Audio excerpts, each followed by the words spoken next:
容我简单梳理一下。你刚才说，我被自己的梦境所困，真实的我，此刻还沉睡在修伯利安上。确实如此。那如果我这样做呢？如果这是普通的梦境，你或者会醒来，或者会继续做下一个梦。但既然你的意识此刻很清醒，那么它反而存在着就此彻底消散的风险。也就是说，我不能放弃思考，必须找到这个梦境的破绽。尽管我甚至不知道自己为什么会被困在这里。没错，但你也要注意，德丽莎。既然这是你自己的梦境，那么它的破绽也势必是你自身的弱点。小心，他们要来了。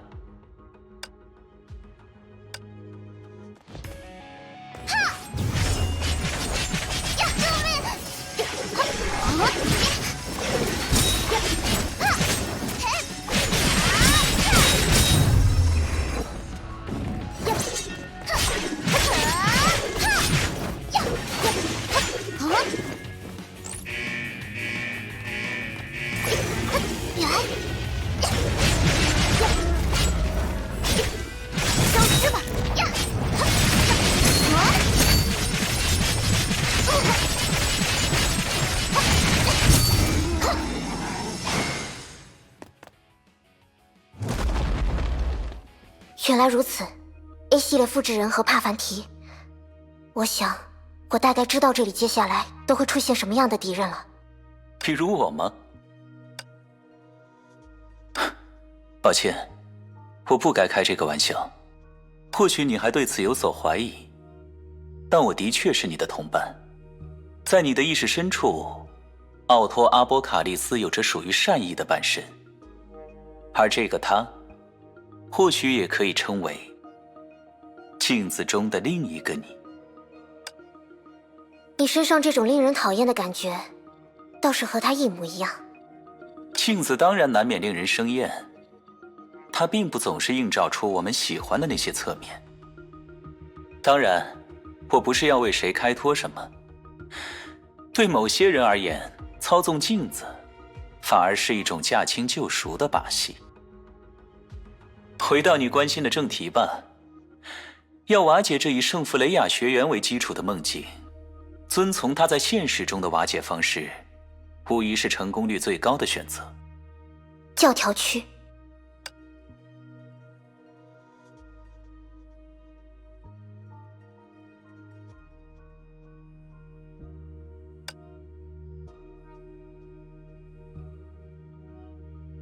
没错，那可是天命、逆商、空之律者三方都博弈过的场所。出发吧，德丽莎，让我们去看看这一次那里又藏了些什么。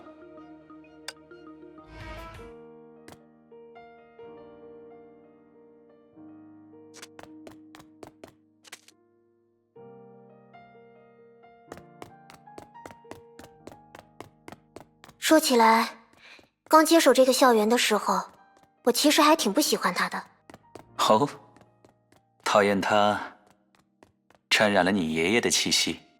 不，只是有些讨厌在物质上为自己过分消费的长辈罢了。第一次看到还在建设中的校园时，我心里是这样想的：天哪，这是什么500年前的贵族学校吗？怎么会修得像维也纳的王宫一样？但现在，你想必不这么觉得了吧？是啊，毕竟习惯成自然嘛。就像浮华说的，既来之则安之，宫殿也好，茅屋也罢，实用即可。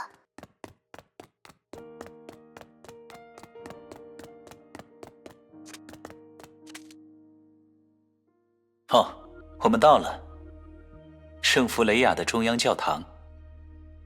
打开门之后，沿着楼梯一路向下，应该就可以到达这个校园中最为机密的场所了。怎么了？一副若有所思的样子。1年多前，提安娜就是在这里受到了律者力量的影响。你依旧在为此自责？你不懂，因为这次事件，圣弗雷亚学院失去了他最优秀的一名教师。我是说，这比起我个人永远的失去了一位朋友，这个事实更加令人伤心难过。但往事已矣，木已成舟。你能做到的，也只有振作精神，代替他向前看。你们不是在克洛斯滕也讨论过吗？真正的困难，或许还远未到来呢。无论如何，还是让我们看看这扇门后面，在梦境中，又掩盖着怎样的秘密吧。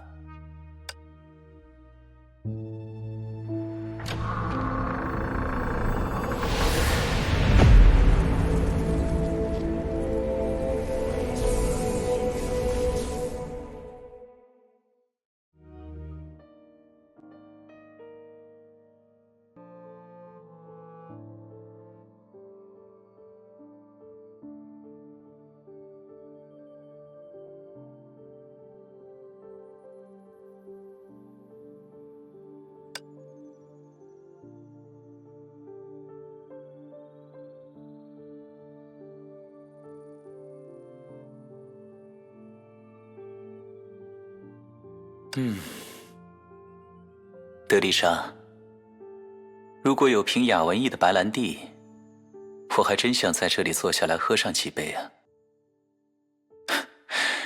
你看，多漂亮的一棵树，不是吗？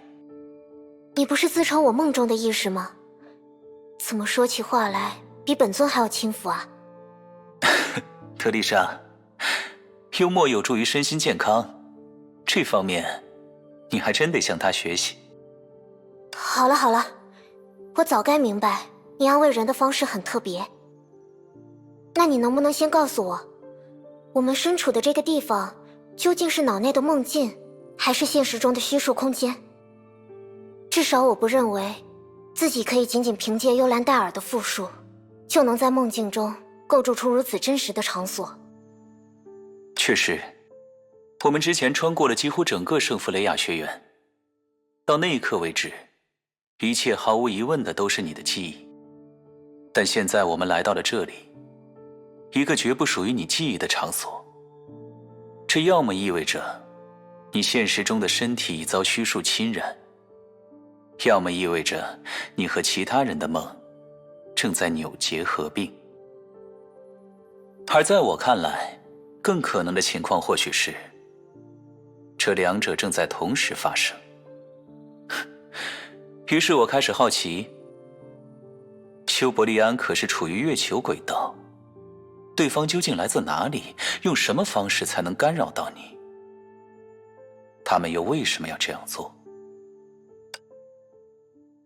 你应该是在明知故问吧？当奥托这么说的时候，他一定已经有想法了。好，那就不卖关子了。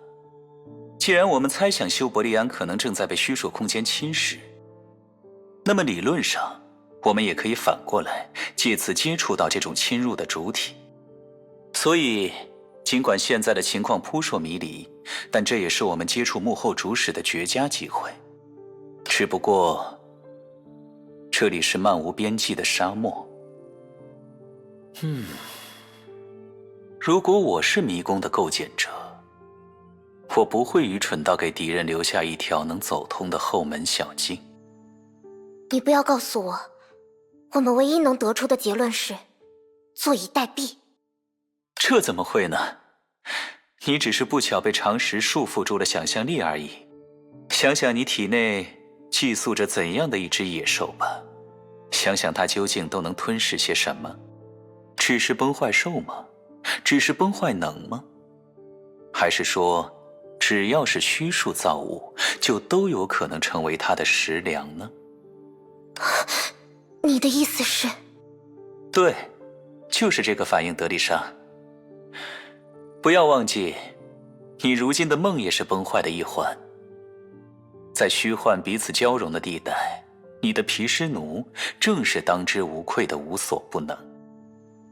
你要我动用毗湿奴的力量，吞噬掉这整个不应该出现在圣弗雷亚的幻境，乃至在这之上的全部梦境。怎么，觉得这很疯狂吗？但只要扪心自问，你就可以发现，在这种特殊的条件下，它的确是可以办到的事。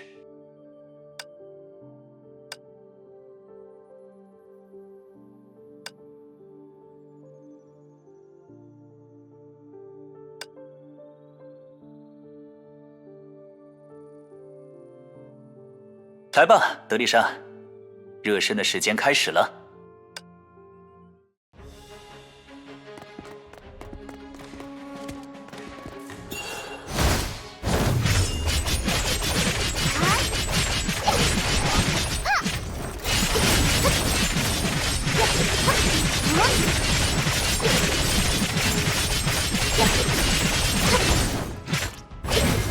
消失吧！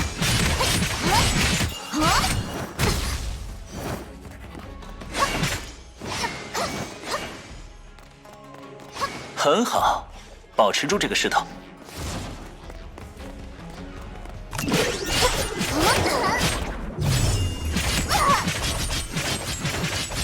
尽情成长吧，皮湿奴。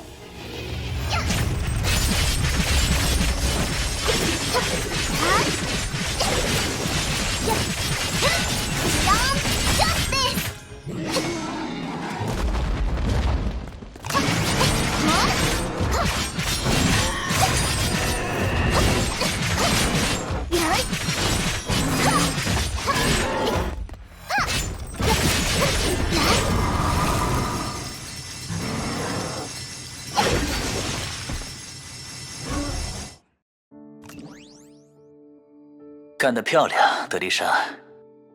皮湿奴已经获得了压倒性的力量，吞噬梦境，此刻应当不在话下。那么，你呢？我有什么特殊之处吗？当任何梦醒来的时候，梦中的人物都会回归梦的主人自己。我当然也不例外。不是这个方面，我是说，算了，那已经不重要了。这就是与亲人分别的感觉吧，德丽莎。尽管奥托·阿波卡利斯是个无可救药的恶人，但在人生的某些时刻，他也的确曾为你遮风避雨。彼时他看上去是那样的呼风唤雨，无所不能，以至于你会时常想象，如果他真的与你站在同一条战线上，一切又会如何？